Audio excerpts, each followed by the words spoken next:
All right, here we go. We are almost done. We only have 2 catch-up book hauls to go. So let's get started with the next to the last one now.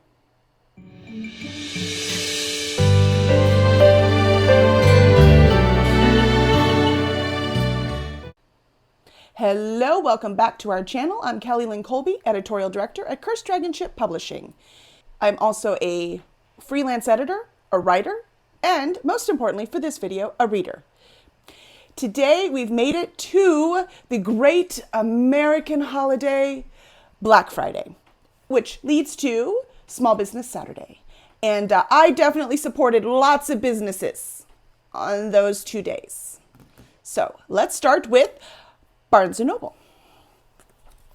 Earlier this year, I read Discovery of Witches and adored it. So I did go ahead and use this shopping spree as an excuse to get book 2, Shadow of Night by Deborah Harkness. It's really hard not just to read these now. Also, because I've heard so many things about it, I bought The Will of the Many by James Islington. Pretty sure it's Islington. I don't know if it's Islington, but I don't think so. I think it's Islington. When you listen to them online, everyone says it differently, so I don't know. I'm going to have to find someone introducing him who interviewed him so I can get it right. But this, I have to say, I'm not as fond of this cover as I was the original one that was blue with the pillars, but it was on sale and I've been dying to read it. So. Also got Sabaa Tahir's An Ember in the Ashes. This is a YA series that I've also been wanting to dive into. Sometimes you hear so much hype and you're just like, I must. So I went ahead and bought the first one.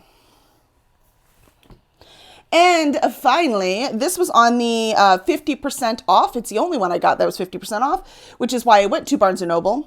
What can you say? Blood Over Brighthaven by M.L. Huang. And considering it was listed as so many people's favorite book from 2024, I think this was a good choice.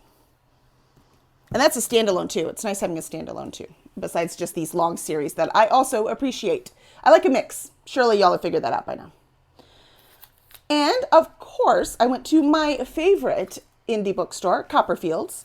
And at Copperfield's Books, I got The Bodyguard by Catherine Center. Catherine Center is a local author here, and I have not read from her yet. So this should be a nice contemporary romance for me to dive into and see how I feel about her voice. I do like to buy books I've heard a whole lot about, and then books I know nothing about. So another one I got with lots and lots of hype was Here One Moment by Leanne Moriarty. And this is one where they're like on an airplane and one of the passengers gets up and says like when everyone is going to die, and everyone's like, well, that was weird. But then after the first couple people die, exactly when or how or both, I don't know for sure, that happened. Now they're like, oh, wait a minute, maybe everything that passenger said was real. And so that's what this book is about. So this should be a fun thriller. I'm assuming exploring different people's lives, but I have no idea. But I'm going to find out. Lots of hype on that one. And so I found this one, The Last Equation of Isaac Severy by Nova Jacobs. I have no idea what this one was about. It just looked really pretty. It's a book of the month, so somebody must know. It says, a dazzling and imaginative literary mystery about a mathematician who leaves his last equation to his adopted granddaughter. The problem is, she doesn't know where it's hidden. Interesting. Different kind of hidden figures, huh? All right, so that will be fun. Never heard of it, but the cover drew me in, and I was fascinated by that premise. And because also that was, Christmas time, we were there buying a bunch of books. I spent a ridiculous amount of money. I actually bought way more books at Copperfield's, but I bought it for presents, right, for everyone. And I'd spent so much money that I won a free book. And they had ARCs for Can't Spell Treason Without T. So I got this one for free. We'll see what I think of it. Now, over there in that area by Copperfield's and Barnes & Noble, there is a secondhand store. It's called Ollie's. I've heard that they have books, and I was like, ooh, let's give it a try. I bought one book from them earlier. That would have been in an earlier catch-up book haul. For this, I found a bunch of them. I found The Good Sister by Sally Hepworth. It's always nice having a little thriller in there. The Women of Chateau Lafayette by Stephanie Dre. Yes, by Stephanie Dre. I love it's all these hardbacks for cheap. Look, it's $5. So, and then this one, again, I like getting ones I've never heard of. And this was an epic saga based on the true story of a castle in the heart of France and the remarkable women bound to its legacy. And it has 3 different timelines, it looks like 1774, 1914, and 1940. So that looks fun. I do like my historical fiction. This one was there. It is The Midnight Lie by Marie Rotowski. Sorry, they always put the sticker over the name, so I can't. This was a cover by, I admit. That was 100% cover by. And it is, well, it looks like it is a standalone set in a different world by this author called the Winners Trilogy. Never heard of it. Says this epic LGBTQ romantic fantasy is about learning to free ourselves from the lies others tell us and the lies we tell ourselves. So it is a romantasy, which probably could have guessed from the cover, but you never know for sure. And I found a Chloe Gong. I've not read Chloe Gong yet, and we have, this is Immortal Longings. Pretty sure this is the beginning of the series. Let me see. Well, it looks like it is her debut novel, so that is fascinating. Yeah, it is Flesh and False Gods, Book 1. So, very cool. I love my standalones, but I love my series too. I just love to read. So, sign me up for Chloe Gong. Yeah, there's another stack. Sorry about that. I'm not that sorry. Then we went to Target because Target was having incredible deals. It was, that magical weekend. So I had read earlier last year, I read A Good Girl's Guide to Murder. So I went ahead and picked up the second one, Good Girl, Bad Blood by Holly Jackson. Continue that series. I do like to finish my series. And then I've heard so many amazing things about Frida McFadden, and I have not read anything by her. So I picked up The Housemaid. So we have this suspense thriller on my list.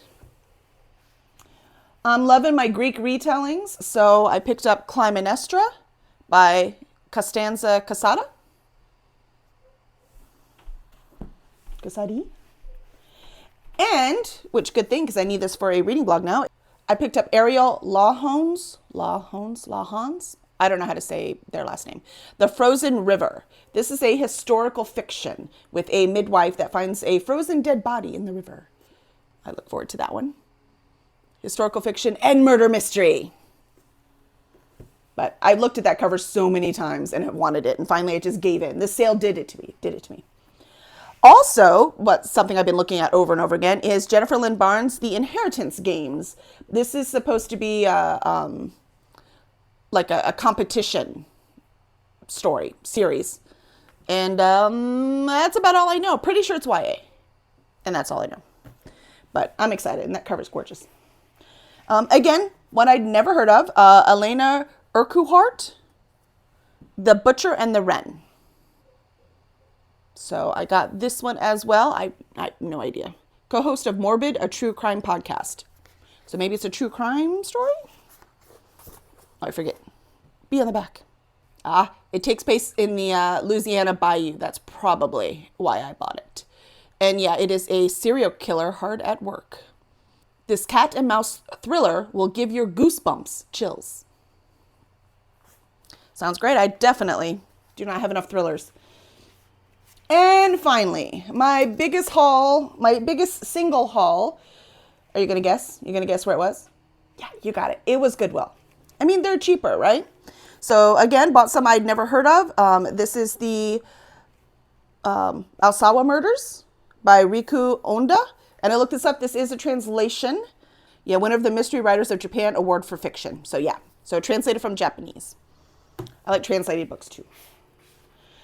One Day in December by Josie Silver. Again, I was hoping to get to it around Christmas, but I didn't. So I have a couple Christmas books I'm holding over until next year. Ellen Hildebrand. I still might be the only person on the planet that has not read an Ellen Hildebrand, so it was hard to turn it down when I saw it at Goodwill. This one is Winter in Paradise.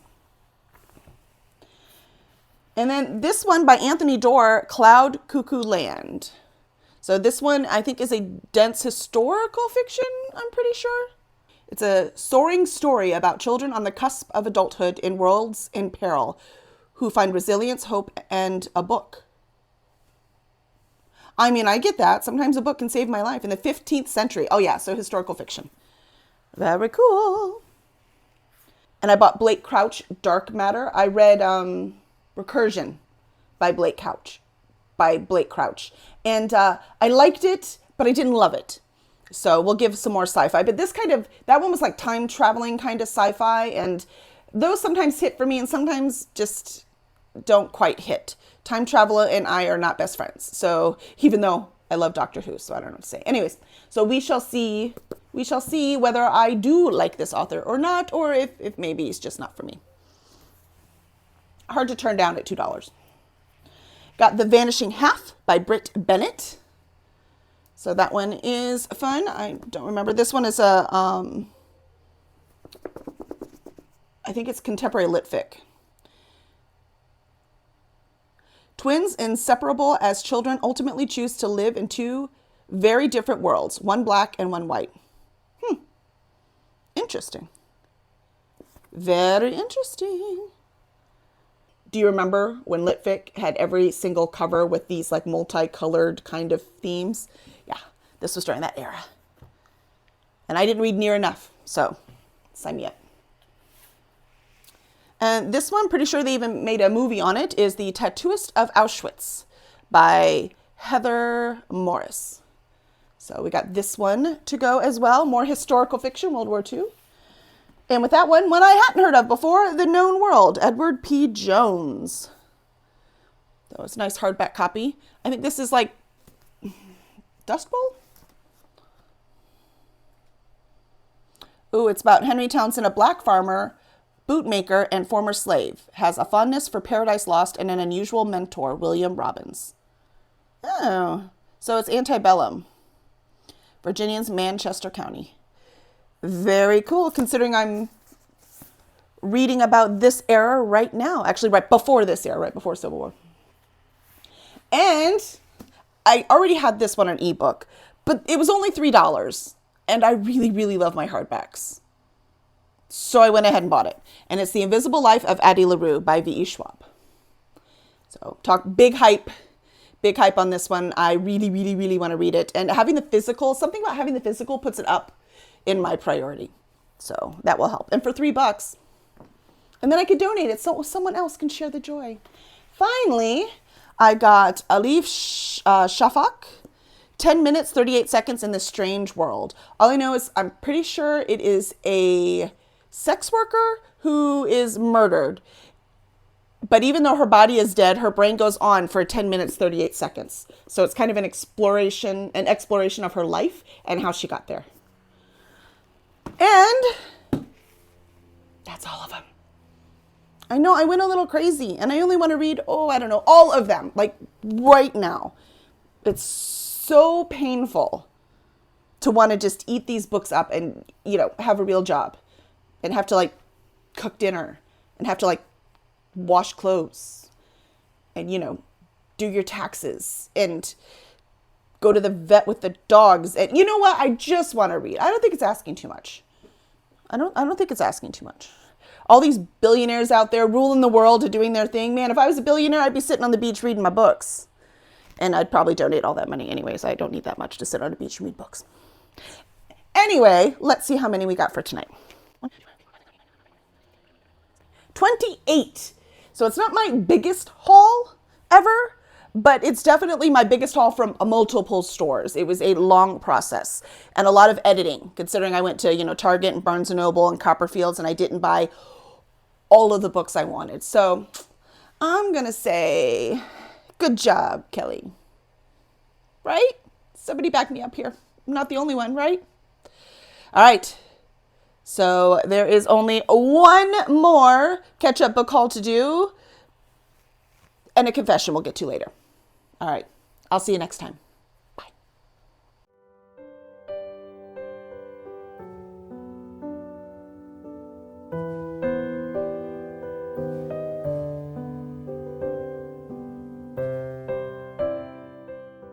Maybe I should start adding book collector. Except I read them and then donate them. So maybe book buyer?